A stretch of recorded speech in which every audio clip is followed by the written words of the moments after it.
Nous allons continuer d'évoquer notre patrimoine culturel avec notre chroniqueuse culturelle, Constance de Bonaventure. Bonjour Constance. Bonjour David, bonjour. Comment allez-vous? Très bien, merci. Alors, on va débuter cette chronique avec un livre. On ne pouvait pas passer à côté parce que ça fait beaucoup de bruit, notamment pendant cette rentrée littéraire. Soif d'Amélie Nothomb fait parler le Christ à la première personne. C'est un sacré défi, ça, quand même. Oui, tout à fait. Alors, dans ce livre, c'est Jésus qui raconte sa passion, de sa condamnation jusqu'à la résurrection. Alors, je vais être honnête avec vous, c'est un livre qui m'a perturbée, ce qui n'est pas que négatif. Ce qui m'a frappé, c'est que dès les premières phrases, ce texte rend Jésus terriblement et profondément humain, ce qu'on a parfois tendance à oublier. En tout cas, ça a provoqué en moi tout un tas de questions sur la vie de Jésus et puis ça rend aussi sa passion et sa souffrance encore plus violentes et encore plus palpables. En revanche, ce qu'il faut savoir, c'est qu'Amélie Nothomb écrit sa version à elle, ce qui est normal, qui n'est pas forcément la mienne ni la vôtre, encore moins celle des évangélistes. C'est sa vision des choses avec des passages parfois un peu caricaturaux ou des poncifs auxquels on aurait aimé échapper. Elle prête par exemple à Jésus une liaison avec Marie-Madeleine ou encore elle refuse complètement la notion de sacrifice. Alors ce qui est sûr, c'est que 2000 ans plus tard, Jésus fait encore et toujours parler de lui. Il est même au cœur de cette rentrée littéraire. C'était un exercice difficile auquel il fallait s'atteler. Amélie Nothomb l'a fait. Soif, c'est publié aux éditions Albin Michel. Ça vous donne envie? À lire. À lire. Et en tout cas, à lire, oui. Si on veut se faire sa propre opinion, c'est important, Constance.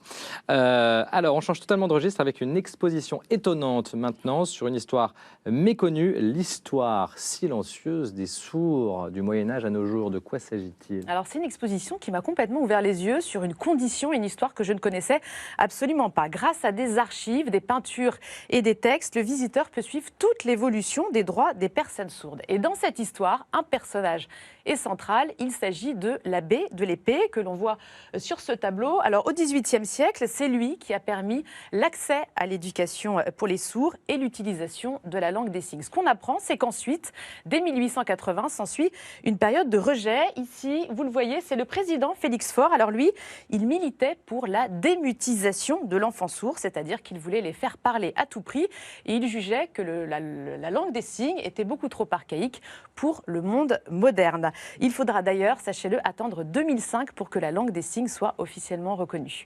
L'histoire silencieuse des sourds, dépêchez-vous, c'est jusqu'au 6 octobre. Ça se passe au Panthéon à Paris et vous pouvez profiter effectivement des Journées du patrimoine les 21 et 22 septembre pour vous y rendre. Vous en avez l'habitude, depuis cet été, nous faisons halte sur des étapes du chemin de Compostelle où nous célébrons la messe chaque dimanche. Aujourd'hui, avant-dernière étape de notre chemin, à Figeac, Constance. Tout à fait. Je vous propose justement de rester dans cette très belle ville de Figeac à la découverte de l'église Notre-Dame du Puy, dont les parties les plus anciennes remontent au XIIe siècle.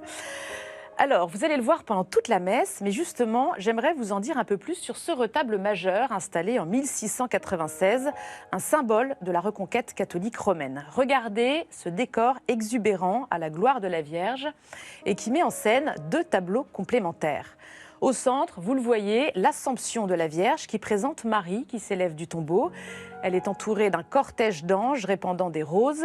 On sait que l'Assomption de la Vierge n'est pas encore un dogme à la fin du XVIIe et ne le sera pas avant 1950, mais c'est une dévotion alors très répandue en France. L'autre tableau se trouve juste au-dessus et il s'agit du couronnement de la Vierge. Vous allez le voir, c'est la Sainte Trinité qui encadre cette couronne.